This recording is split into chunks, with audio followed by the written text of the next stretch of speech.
high. Too many times we hear about the little boy who got beaten and bruised because he didn't do what he was told. Or when the little girl gets sexually abused because her father thinks that she is beautiful. I'm here to talk to you about Child Care Protective Services. What usually happens after those children are abused? Do they get taken away from their families, or do they have to live with that forever? There are three major types of abuse. First, there is substance abuse.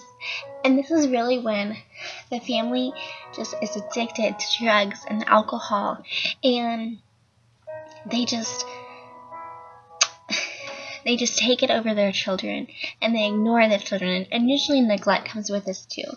There's also physical abuse, and this is where the children are physically hurt, and they have bruises, and they have burns, and the parents just take all their anger and frustration out on the child, and this could be as serious as leading to hospitalized or even death, unfortunately. There's also sexual abuse, and this is where the little boy or the little girl gets physically touched in a way that they don't feel comfortable. And sometimes it's more than touches. Sometimes it leads to full sex or other problems like pregnancy, and the child just feels like it's all their fault and they have no idea what to do with it. Last, there's neglect, and this is when the child doesn't get the proper and necessities that they need. They don't have the proper food that they need. They don't have the proper shelter they need. They may not have electricity, or it could be something as simple as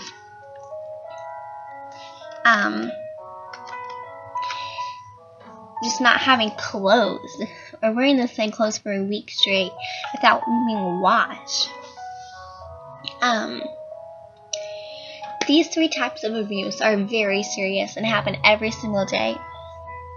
According to Janet Schneerman, the study of objects were to examine serious injuries requiring medical attention among children who remain at home after Child Welfare, Child Protective Services maltreatment investigation in the U.S. and to determine whether child care characteristics and ongoing CPS involvement are related to injuries requiring medical attention.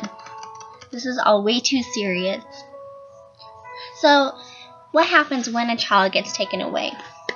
First of all, the Child Care Protective Services gets the call, they get the hotline call, and they decide whether they should take this or not, whether it's a serious case and follow through with it with an investigation, or whether it's just false and the accusations are false and they don't need to go anywhere with it besides the documentation. Now, first of all, I want to talk to you about the rights of the child. And the child has the right to a good care and treatment that meets their needs in a least restrictive setting. So what happens is this child has the right to know about their family still, and they have the right to speak up about their situation that they are going through.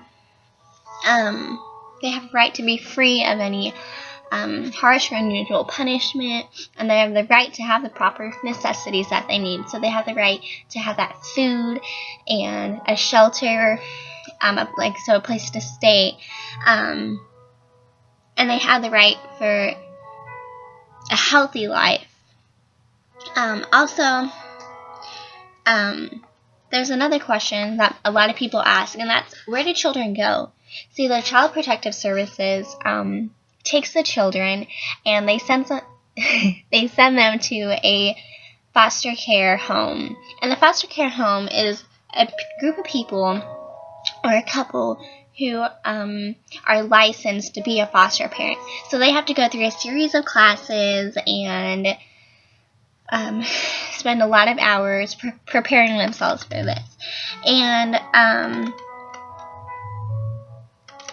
their children are placed in this foster home, and these foster parents protect them and amend to their rights. So how long are these children in the foster care system?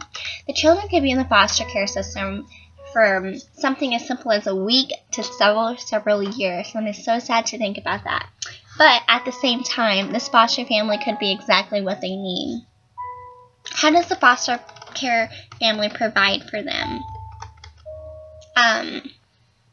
foster care family provides a safe, nurturing environment for the child, welcoming the child into their home as if they were their own.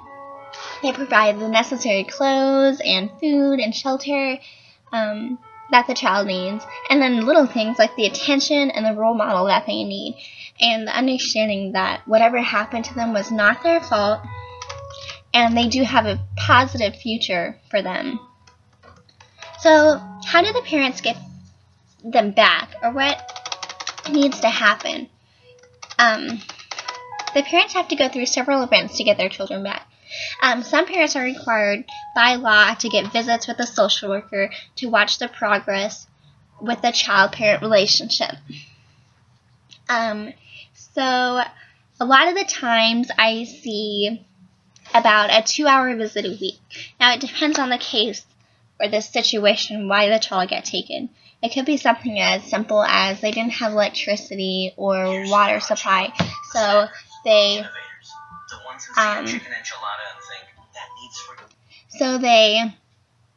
got the child taken away, and that could only last until they could pay their electric bill or something simple like that. Now, it could also be something extreme, like they were physically abused, and this could take several months or years. And the parent has to go through a lot of counseling and classes. Or it also could be the case where the parent is addicted to drugs or alcohol. And in this situation, I see a lot of times where the parent has to be sober for a year. And a lot of the time, the parent kind of breaks this, and so the whole process starts over again. And so during this time, though, they still get that 2-hour visit with their child. Other children may never get the opportunity to go home. And these children are sent into the adoption stage, where a family who is loving and wants that child will take them in as their own. And that'll be the family for the rest of their life. So, others are less fortunate, but if you think about it in a different perspective, this new adopted family is exactly what they need in some cases. So, according to Elizabeth Root, she said that we believe that this interconnected combination of focusing on vision, operating from a rational stance of respect, connection, curiosity, and hope, holding an awareness of the ways in which our interactions with people serve shape both their experience, the self, and the life stories they live out in caring for children and seeing people as separate from and more than the problems in their lives.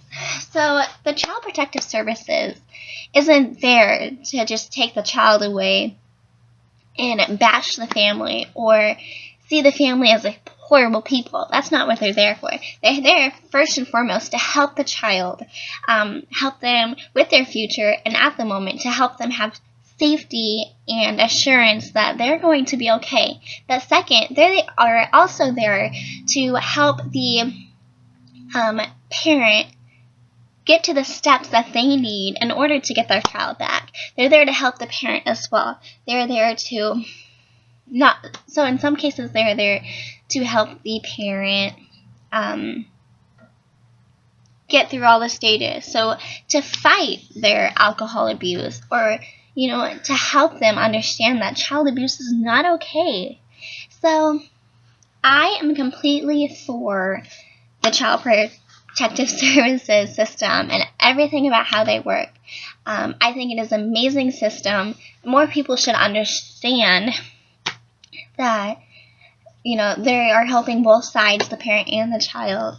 And I have even thought a lot of myself about becoming part of that system, because it is so important that these children have the people to go to whenever things like this do happen, whenever they are abused or whenever they are neglected. So, thank you for watching, and I hope that this really made you think about the potential that the child care protective system has for each child and parent.